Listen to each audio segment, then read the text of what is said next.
जय माँ भवानी। आज दशहरा का चौथा दिन है।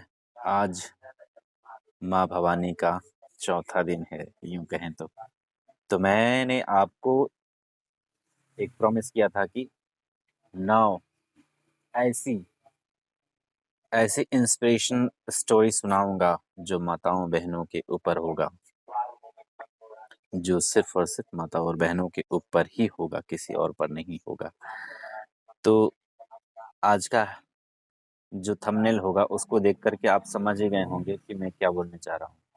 मेरे गांव में एक चाची हैं जो कि बाजार में सब्जी बेचती हैं और उनके पति भैंसा चराते हैं। पता है, इतनी सिंपल सादा लाइफ। और जब इनका घर जाएंगे तब सर पे हाथ ले लेंगे, इतना बड़ा महल जैसा घर।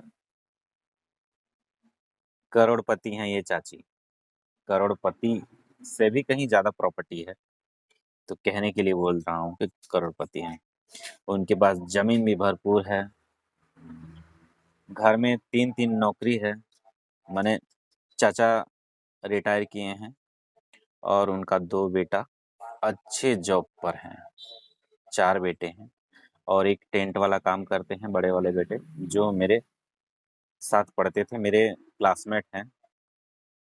और मंझला वाला खेती बाड़ी में लगा हुआ रहता है। और उनकी जो बहुएं हैं, बहुएं भी कम नहीं हैं, बहुत अच्छी अच्छी जगह पर जॉब करती हैं और घर का भी काम करती हैं। घर का काम मतलब पता है कैसा काम? गाय भी है उनका घर में, बकरी भी है।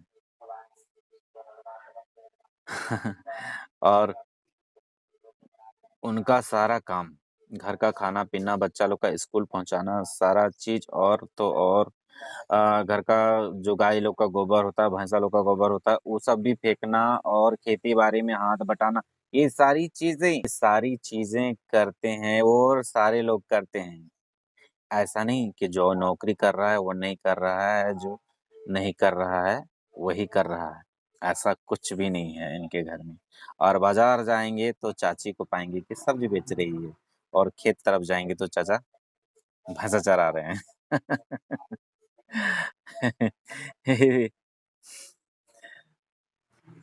गांव के लोग जानते हैं बहुत प्रॉपर्टी वाले होते हैं, लेकिन आपको दिखेगा ही नहीं। Simple living, high thinking. पता है दोस्तों, मैं आपको वहां से बता रहा हूँ जहां से जहां पर हम पैदा नहीं हुए थे, वहां से आपको शुरू करके बता रहा हूँ। मेरी दादी की फ्रेंड एक थी, मेरी दादी की फ्रेंड, गांव में उसको सहिया बोलते हैं। तो वहां से शुरू करते, उनके थे 4 बच्चे, चारों बच्चे। और मेरी दादी की जो सहेली थी उसके हस्बैंड, पहले बहुत ज्यादा गरीबी था, उनके पास खेती बाड़ी कुछ भी नहीं था, तो उनके बच्चे हमारे घर में ही काम किया करते थे। क्योंकि हमारे बहुत ज्यादा जमीन थे और मेरे दादाजी का नौकरी था रेलवे में। उस समय महिलाएं नौकरी नहीं किया करती थी, तो सिर्फ दादाजी ही नौकरी में थे और अच्छी पोस्ट पर थे। तो हमारे घर में ये लोग जैसे गांव में तो होता ही है, बैल बकरी सब होता है, तो वो सब चराने के लिए ये लोग 2 भाई मेरे यहाँ ही, हमारे यहाँ ही काम किया करते थे। बकरी चराना, बैल चराना, गाय चराना, सब मिल करके वे लोग चराते थे। और हमारे यहाँ साल भर के लिए, जैसे गांव में बंधुआ मजदूर होता है ना, साल भर के लिए, उस तरह से वो लोग हमारे यहाँ काम किया करते थे, जो वर्तमान में चाचा लगेंगे। तो जब यहाँ पावर प्लांट लगा, बिजली बोर्ड लगा, तब यहाँ पर उनको मेरे पापा पकड़ पकड़ के सबको, भाग जाता था ये लोग, पकड़ पकड़ के सबको नौकरी में रखवाएं। क्यों? चूंकि ये लोग बहुत ज्यादा गरीब था, तो उस समय नौकरी से ज्यादा बाहर के काम में ज्यादा पैसा मिलता था। लेकिन फिर भी मेरे पापा दूरदर्शी थे, इनका काम लगवा दिया कि बोला कि ज़्यादा पैसा मत देखो, सो तुम लोग इसी में रहो और इसी में काम करो। उसमें बहुत कम पैसा मिलता था, महीने का शायद ₹2.5 मिलता था। और काम क्या होता था, बागवानी वगैरह लंद-फंद होता था और कटाई-छटाई और साहब के घर में कपड़ा-वपड़ा धोना, ये सब काम होता था। उसको मास्टर रोल बोलते थे, मतलब वो होता था टेस्टिंग कि ये इंसान नौकरी में रहने लायक है या नहीं, उसका टेस्टिंग होता था। तो साहब का सारा काम करना पड़ता था। तो हमारे यहाँ बैल बकरी चरा रहा है, उससे तो बढ़िया ही था ना। तो मेरे पापा वो लोग को लगवा दिए नौकरी। उसके बाद जो ये लोग का भी नौकरी लग गया, उसके बाद सैलरी भी बढ़ने लगा और ये लोग धीरे-धीरे ज़मीन वगैरह खरीद लिए और ज़मीन इतना खरीदे कि बहुत सारा ज़मीन हो गया। मतलब अभी हमको लगता है कि हम लोग का बराबर तो नहीं, लेकिन हम लोग से आधा ज़रूर लोग का ज़मीन होगा। बहुत बड़ा-बड़ा खेत है, टाँड़ है और अभी उनके भी 4 बच्चे हैं। उनका यहाँ कोई बेटी नहीं है। तो बड़ा वाला बेटा मेरे साथ पढ़ा करता था, तो वो पढ़ने में कमज़ोर था, वो हमेशा थर्ड ही आता था। तो वो लड़का टेंट का काम सँभाल लिया। उससे जो मंझला था वो थोड़ा पीने-ऊने में रह गया, तो वो खेती-बाड़ी सँभाल लेता है। उसके बाद वाला लड़का तीसरा और चौथा लड़का, दोनों अ तीसरा वाला लड़का जो है इंजीनियरिंग किया। उसके बाद नहीं, ट्रेन का ड्राइवर ड्राइवर में किया। उसके बाद वो इंजीनियरिंग निकाला। तो अभी ट्रेन ड्राइवर से अभी इंजीनियरिंग कर रहा है। उसके बाद उससे जो छोटा वाला है, वो माइंस वाला मैंने पढ़ाई किया, तो उसी में जॉब कर रहा है। तो एक लड़की की शादी नहीं हुई है, बाकी सबका हो गया है। और ये जो चाची जी हैं, इतनी सिंपल लाइफ जीती हैं, इतनी सिंपल लाइफ जीती हैं कि मतलब आप देख कर के कहेंगे कि ये महिला इतने पैसों वाली होगी। तो आपको बिलीव नहीं होगा कि ये इंसान इतना ज़्यादा प्रॉपर्टी वाला है और इतना पैसा वाला है और इतना सिंपल रहता है ये लोग। सब जो सब्जी उगाता है ये लोग मिल-जुल करके, उसको चाची जाती है बाज़ार में बेचने के लिए। धान होता है, धान को जाती है बेचने के लिए और सब्जी तो आप हमेशा पाइएगा। सब्जी आप हमेशा पाइएगा, वो लोग उगाता है और बेचता है। जिस फील्ड में हम लोग फुटबॉल खेला करते थे, क्रिकेट खेला करते थे, वहाँ पर वो लोग दे दिया, पूरा मेड़ दे दिया, घोरना-वोरना दे करके वहाँ पर सब्जी लगा रहा है। अब सोच सकते हैं फुटबॉल वाला ग्राउंड कितना बड़ा होता है। वहाँ पर वो लोग सब्जी लगा कर के बेच रहा है और वहाँ पर एक कुआँ भी बना है, एक कमरा भी बना है। तो वो लोग उसी तरह से वहाँ पर काम करता है। हम लोग का बाज़ार ज़्यादा दूर नहीं है। हम लोग का जो बाज़ार है हाफ किलोमीटर के अंदर ही है और काफ़ी बड़ा बाज़ार होता है। तो वो जो चाची हैं और उनकी मंझली वाली जो बहू हैं, वो दोनों सब्जी बेचते हैं और जो चाचा हैं, वो भैंसा चराने के लिए निकल जाते हैं, खा पी करके आराम से। तो ये होती है दोस्तों गाँव की एक सशक्त महिला की घर का किस तरह से केयर टेकर करते हैं ना, वो मेरी चाची बहुत अच्छे से जानती हैं। अपनी बहुओं को फर्स्ट मेरा दोस्त का शादी हुआ, तो 1 महीने के अंदर ही धान रोपाई का चालू हो गया काम। तो हमने देखा कि अपनी बहू को लेकर के गई है धान रोपाने के लिए, जबकि वो उसका एग्ज़ाम था। तो बोली कि दिन भर क्या पढ़ते रहेगी? अभी रोप के आएगी, उसके बाद फिर रात को पढ़ेगी। वैसे भी कितना पढ़ता है, कॉलेज वाला में तो कॉलेज का लोग तो ज़्यादा पढ़ता-वढ़ता नहीं है, तो काम भी करेगी, काम भी सीखना बहुत ज़रूरी है, वो भी तो एक पढ़ाई है। और इसको नहीं करवाएँगे तो आगे जो आएगी, वो लोग तो कैसे काम करेगी?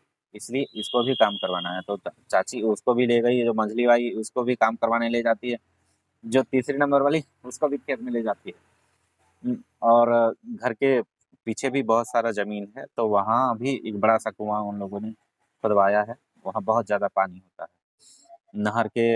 नहर का अथी पाता है सीधा में, तो वहाँ पर पानी इतना ज़्यादा पाता है कि 12 महीने वहाँ पर खेती किया जा सकता है और लोग करता भी है। और हमेशा हर चीज़ में एकदम अपडेट रहती है मेरी चाची। एकदम जैसे श्री विधि वाला धान आया तो उसको लगाना है, और नई-नई टेक्नोलॉजी से कैसे लगाना है, खेती-बाड़ी को कैसे डेवलप करना है, ये सारी चीज़ें करती हैं, और वो पढ़ी-लिखी नहीं है। वो पढ़ी-लिखी बिल्कुल भी नहीं है। लेकिन आपका गाँव में हर जगह उनका योगदान होता है, हर काम में। जैसे कहीं रोड बनना है, तो रोड बनना है, तो वहाँ पर उनका इन्वॉल्व होना बहुत ज़रूरी है। वो पास कर देगी कि हाँ, या कौन-कौन सा मटेरियल यहाँ लगना चाहिए, तो लगता है और बनता है। आंगनबाड़ी में भी कुछ अगर काम है, तो उनके ये में ही बनेगा, उनके डायरेक्शन में ही बनेगा। कुछ भी गाँव में कुछ भी काम हो, और वो महिलाओं को सबको सिखाती है, समझाती है कि आगे बढ़ने के लिए कैसे करना चाहिए, कैसे रहना चाहिए। मतलब सोचिए तो गाँव की एक समझिए सुपर वुमन है, एकदम से सुपरमैन। सबको देखिएगा कि सुबह उठ के बैठी रहती है सब महिला लोग, लेकिन वो जो चाची हैं, घर का सारा काम करती है, फिर खेती-बाड़ी में लग जाती है। जैसे अभी आलू का सीज़न है, तो अभी पूरा आलू में लगी होगी। मतलब उसको जुतवाना है, कोड़वाना है, लगाना है, क्या करना है, और जो नहीं किया, जो भी उनका बच्चा आना-कानी किया, तो फिर उसकी खैर नहीं। चाचा तो डर के मारे खाते हैं, पीते हैं और निकल लेते हैं अपना। दिन भर तो चराने में ही बिज़ी रहते हैं। वो तो बच जाते हैं। लेकिन जहाँ उनको कोई गलती देख ली चाची, अगर पी के आएँ या कुछ किए, तो फिर उनका तो क्लास लगना बहुत ज़रूरी होता है। तो दोस्तों, ये मेरी प्यारी-सी एक चाची हैं, जो पूरे गाँव का ख़्याल रखती है, और मैं घर में जब भी मेरे घर में प्रॉब्लम होता था, मेरे को घर से डाँट पड़ती थी, तो मैं इनके घर में ही जाकर के रहता था, और इनके घर में खाना-पीना, रहना, सारा चीज़ यहीं हम कर लेते, 2-3 दिन यहीं रह जाते थे। और सभी से इतना प्यार करती हैं, अपने बच्चों से, गाँव के बच्चों से, सबसे। मेरे पास मेरे दुकान में आएँगी तो ज़रूर कुछ ना कुछ लेके जाएँगी। अब बैठती हैं चाची, तो हम उनके लिए ज़रूर चाय-पानी की व्यवस्था कर देते हैं। चाची इतनी अच्छी, मतलब उनके पास आप 10 मिनट बैठ जाएँगे ना, तो आपको ये समझ में आ जाएगा कि मुझे लाइफ़ में आगे और क्या-क्या नहीं किया और क्या-क्या करना चाहिए, और अपने जीवन को कैसे जीना चाहिए।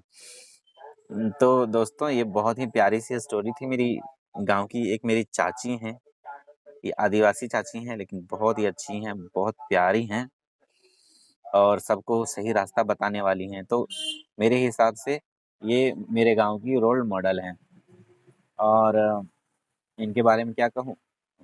काफ़ी लंबा वीडियो हो जाएगा। तो मैं विदा चाहता हूँ, और इंसान को इनसे सीखना चाहिए कि ये कैसे सिंपल लिविंग, हाई थिंकिंग रखना चाहिए। भले ही आप सिंपल रहो, आप हाई थिंकिंग रहना चाहिए। आपका सोच बड़ा होना चाहिए और दूरदर्शी होना चाहिए। कैसे आप मतलब अपने लाइफ़ को किस तरह से जी सकते हैं। थोड़ा-सा पैसा रहता है अभी की डेट में, तो लोग आपको 4 तल्ला बिल्डिंग बना लेंगे, 4 व्हीलर लगा लेंगे, लेकिन इंसान का जो ग्रो अप होता है वो हमेशा एक जैसा नहीं रहता है। अगर आप आसमान में हैं, तो ज़रूरी नहीं कि हमेशा आप आसमान में रहेंगे, कभी आप नीचे भी आ सकते हैं।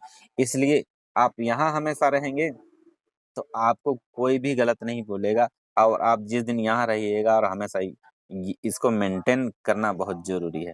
अगर आप जिस दिन नीचे आ गए, उस दिन सब कोई हँसेगा। इसलिए आप सिंपल रहिए और सादा जीवन जिए, तो आपको कोई भी नहीं बोलेगा, नहीं तो बोलेगा कि देखो 2 दिन का चाँदनी अंधेरी रात हो गया।